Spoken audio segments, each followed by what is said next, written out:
EVM के विरोध में देश भर में 4 चरणों का आंदोलन हमने शुरू किया था। 4 चरणों के इस आंदोलन में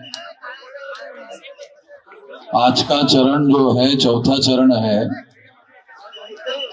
और सारे देश भर से यहाँ पर 32 राज्यों से लोग आए हैं।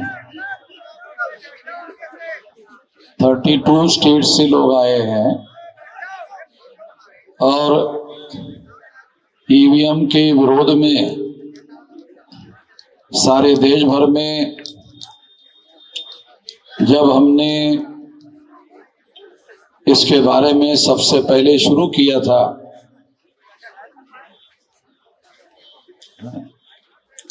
जब सबसे पहले हमने शुरू किया था तो लोग इस बात को नहीं मानते थे कि ईवीएम में कोई गड़बड़ी होती है,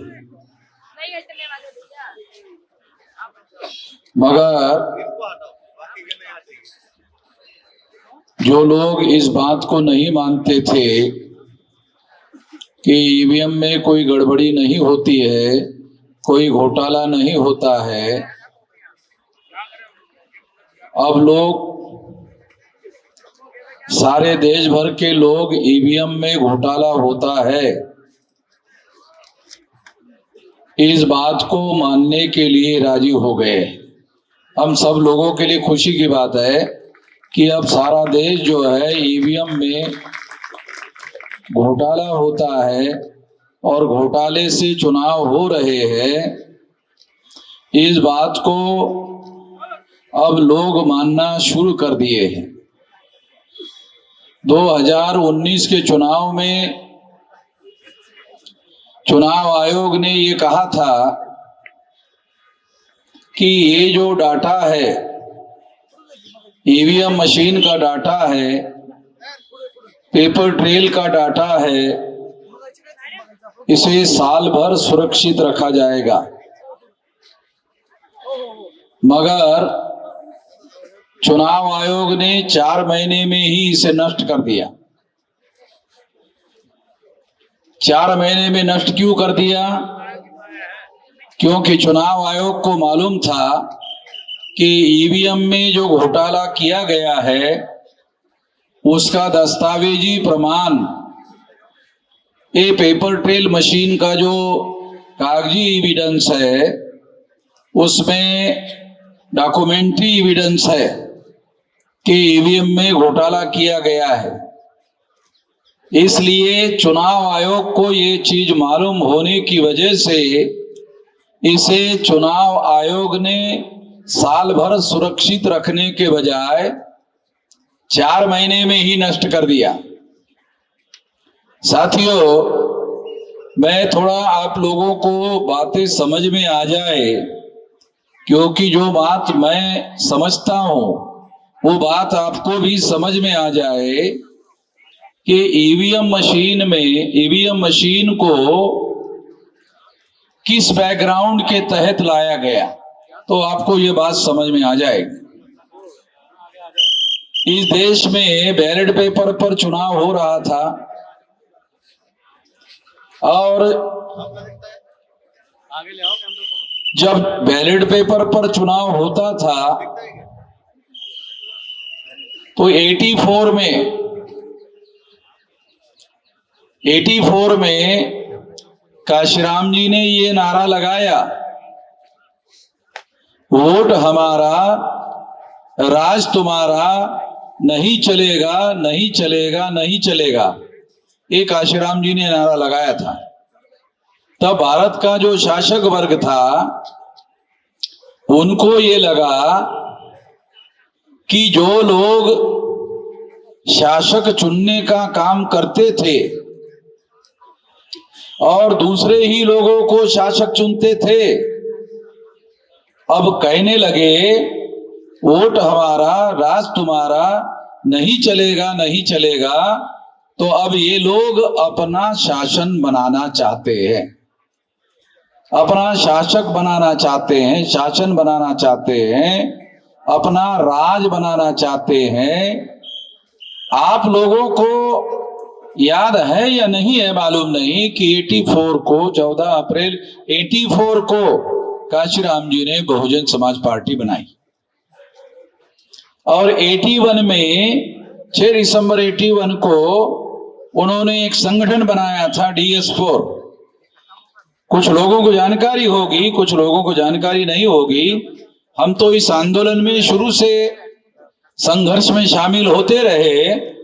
तो DS4 के द्वारा भी चुनाव लड़ा गया था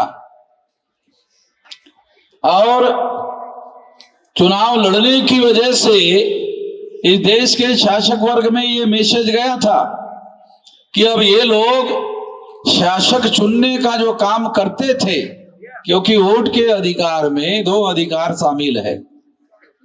ये समझने की जरूरत है हमारे लोगों को। हमारे लोगों को ये बात समझ में नहीं आती है। ये आज भी हमारे लोगों को समझाने की जरूरत है। वोट के अधिकार में 2 अधिकार शामिल है, शासक चुनने का और शासक बनने का। हमारे लोगों को, तमाम लोगों को ये बात अभी भी समझ में नहीं आती ठीक से। वोट के अधिकार में 2 अधिकार शामिल है।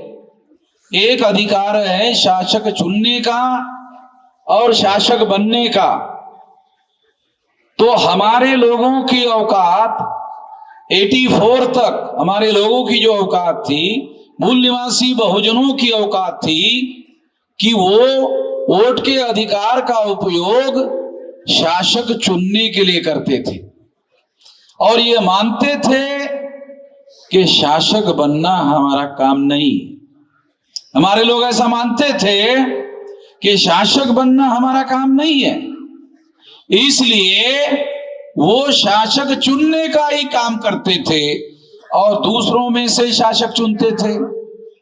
इसलिए दूसरों में से शासक चुनते थे। तो जब उन्होंने 84 में बहुजन समाज पार्टी काशीराम जी के द्वारा बनाकर देखी और उन्होंने नारा लगाया, वोट हमारा राज तुम्हारा, नहीं चलेगा नहीं चलेगा, तब लोगों को लगा, शासक वर्ग को लगा कि अब ये शासक चुनना नहीं चाहते हैं, शासक बनना चाहते। शासक चुनना नहीं, शासक बनना चाहते। तो ये अभियान काशीराम जी के द्वारा शुरू किया गया था और इस वजह से 84 में जब ये बात सामने आई तो ईवीएम मशीन लाने का काम शुरू हुआ। ये थोड़ा बैकग्राउंड में आप लोगों को समझा रहा हूं कि ईवीएम मशीन अपने आप नहीं आई। ईवीएम आने के पीछे एक बहुत बड़ी वजह यह है कि हमारे लोगों ने इस देश में शासक बनने का अभियान शुरू किया था। अभी शासक चुनने का काम बहुत हो गया, अब हम लोग शासक बनेंगे।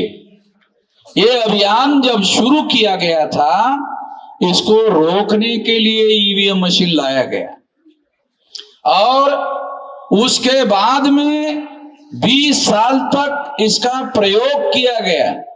सबसे पहले केरला में ईवीएम मशीन का प्रयोग शुरू हुआ और सारे देश भर में इसका प्रयोग धीरे धीरे इस तरीके से किया गया ताकि इस मशीन को जैसा वो चाहते थे वैसा उसको डेवलप किया जाए। जैसा मशीन वो चाहते थे, उस मशीन का जैसा उपयोग करना चाहते थे, वैसा उपयोग करने के लिए उनके पास ईवीएम मशीन का तजुर्बा होना जरूरी था।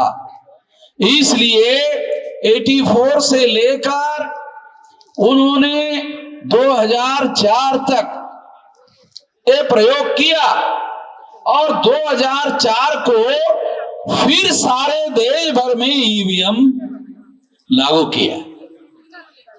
क्योंकि हमारे लोगों को बहुत सारी बातों की जानकारी नहीं होती है, इसलिए ये बात मैं आप लोगों को बता रहा हूं, समझा रहा हूं। ये इस बैकग्राउंड के साथ ईवीएम को समझना है, इस बैकग्राउंड के साथ समझना है। इसलिए ये बैकग्राउंड आपको मैं समझा रहा हूं कि ईवीएम का लाने का जो बैकग्राउंड है वो ये है कि जब लोग जागकर अपने अधिकार का उपयोग करते हुए शासक बनने का जब लोगों ने अभियान शुरू किया, तब उसको रोकने के लिए ईवीएम लाया गया।